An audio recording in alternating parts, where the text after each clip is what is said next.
everybody, this is Jen from Cookies Cupcakes and Cardio.com. We have another Christmas video for you today. Today I'm going to be showing you how to make this surprise inside a vertical stripe inside your cake. So it's got a lot of steps to it, but it's pretty simple. It looks a little bit tricky, but I'm going to talk you through it and show you how to do it. So let's get started. So the ingredients to make the cake, we're going to need 8 eggs. We're going to be using 2 cups of all-purpose flour, 2 cups of granulated sugar, and we have a half a cup of milk, 2 teaspoons of lemon juice, 2 teaspoons of baking powder, 1 teaspoon of salt, and then we're going to be using these like little peppermint candies, some red and green gumdrops, and then you're going to need about between 4 to 6 cups of whipping cream. Oh, and I've got some gel paste down here too, red and green for the seasonal colors.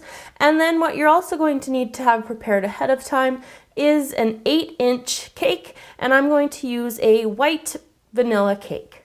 So I have my stand mixer fitted with my whisk attachment, and I'm going to put my eggs into this, and then I'm going to whisk it on high until it's nice and light and quite fluffy. And while they're whisking, I'm going to heat my milk up, probably be for about 1.5 minutes or 2 minutes until the milk is really hot. So I'm going to put the mixer on, slowly add the lemon juice, and heat up the milk.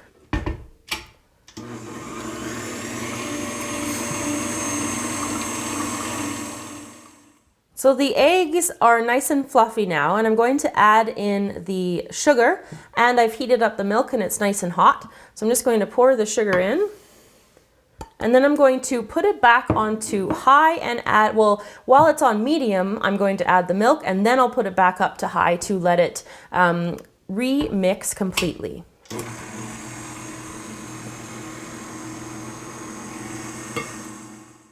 Now, because I'm using this for a Christmas cake, I'm going to be making my batter green. So I'm just taking my Americolor gel and I'm just squeezing it a little bit into there to make it a nice Christmas green. But if you're doing it for another type of party or another season, obviously you can change the color up, or you can also just leave it like it is without any color. So I'm going to mix that all in, and then I'll show you the next step. My green batter is here, and I've left it in the stand because it's a little bit easier to do the next step with it locked in place. And what I've got in my silver bowl here is the flour, and I'm putting in the baking powder and the salt. And then using a whisk, I'm just going to whisk it around to mix it in. And then I'm going to just kind of eyeball about 1/3 of the flour mixture, and I'm going to put it into the green mixture here.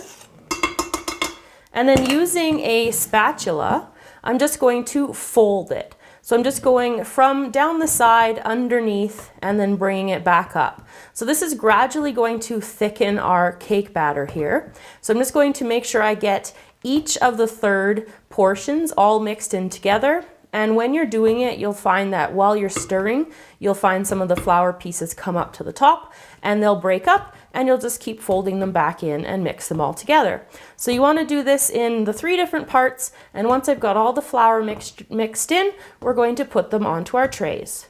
So I have 2 jelly roll pans here in front of me, and they're lined with wax paper, and I've also sprayed them with non-stick spray. Now the batter that we just made is enough for a double batch, which is why I have the 2 pans. If you don't want to have as big of a cake roll as what we're going to make, half all those ingredients that I just told you about, and then you can do 1 pan instead of 2.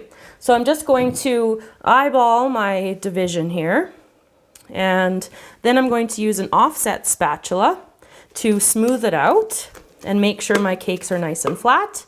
Now, they're going to bake in a preheated oven at 375 degrees, and they're only going to bake for about 10 minutes. They don't need long to bake, but you want to make sure that before you put them in that you flatten them out like this, and that they are nice and smooth. So when I've done that, I will be back to do the next step. So I have the whipping cream in the stand mixer with the whisk attachment again, and I'm going to whip my cream up. If you want to add a little bit of icing sugar or granulated sugar, you can to sweeten it up a bit, but since the cake's probably going to be sweet, I'm just going to not put any of that in, but I am going to put in red once I get it nice and thick. So I'm going to start that mixing now. So my whipping cream is nice and thick now, and this is the point where you would add the sugar if you want to add the sugar. And I'm just going to squeeze some of my coloring in here. It will come out of my little bottle, there we go. And I'm going to mix that up until it's the shade of red that I want. If I want it to be darker red, I'll just add more coloring, and then it will be ready to put onto the cake roll. So once the cake has cooled completely, I've got it here still with the wax paper underneath. You can take it off if you want to. That part doesn't really matter yet.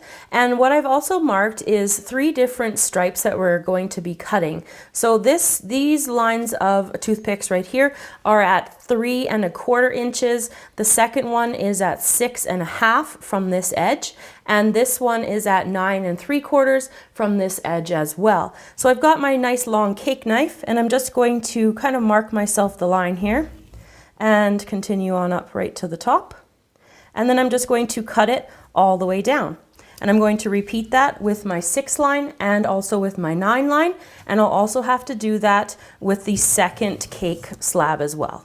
So I have the initial cake slab here cut like you saw before, and now I have my red whipping cream that I've got here, and I'm just going to put probably about 1/2 cup, 1/4 cup of whipping cream on, and I'm just going to smooth that onto each one of these layers. And I'm trying to keep it probably a little tiny bit away from the edge. It's not really a big deal if you get right up to the edge, because lots of the whipping cream is going to squeeze out anyways, but just it keeps it a little bit neater if you just don't go all the way. So I'm going to repeat that with these other ones and with the other cake slab. To make an 8-inch round cake roll, I'm going to be using 4 of these individual strips. Now that means that there's going to be 2 extra ones, which you can use in case of breakage, or you could also use in case you want to put a little bit extra, or you can even use them to wrap them around to make a larger cake base. So what we do is, this is the fun part where we get to start rolling everything. So we just start at the base of one of the cake strips here, and we just start rolling. So we're going to roll this all the way up, and your cake should be nice and light, and it will just roll with you like this until you get all the way to the end.